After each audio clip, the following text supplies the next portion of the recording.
cadre de leurs travaux, les deux commissions foncières de la Chambre d'agriculture et de la FDSEA de Seine-et-Marne ont décidé d'organiser une réunion commune et de se rendre sur le chantier de l'Arc de Diré à Saint-Cyr-sur-Morin. Les membres des deux commissions ont appréhendé sur le terrain les mesures prises sur ce chantier hors norme par sa longueur avec plus de 300 km et pour la pose de ce gazoduc d'un diamètre d'1,20 m.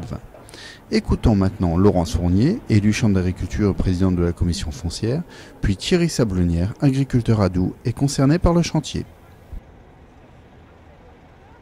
Alors l'objectif de la commission foncier aménagement aujourd'hui était de faire un déplacement sur le chantier Arc de Diré.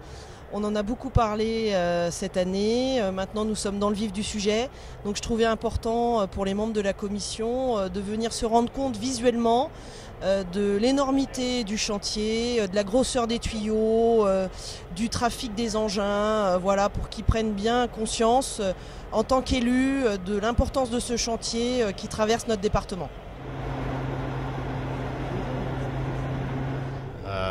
Donc très régulièrement, en passant sur les bords des routes ou en travaillant dans les terres attenant au chantier, on peut constater l'avancement ou voir les malfaçons réalisées. Après la visite de la mise en fouille, les participants se sont rendus à Rebais sur le chantier de soudure. Étape très importante. Sur ce point, je laisse la parole à Olivier Georges, président de la commission foncière de la FDSEA, lui-même agriculteur référent sur le chantier Arc de Diré. Oui, donc aujourd'hui on est sur le terrain avec les deux commissions foncières, la commission foncière de la Chambre d'agriculture et celle de la FDSEA.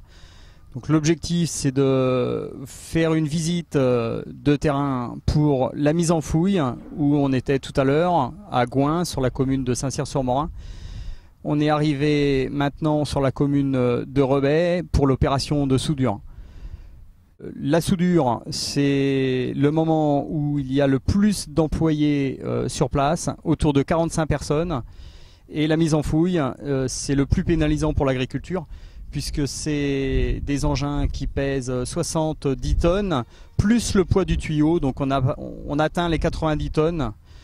Donc c'est une opération qui doit se faire absolument dans d'excellentes conditions pour essayer de retrouver nos terrains le mieux possible par la suite.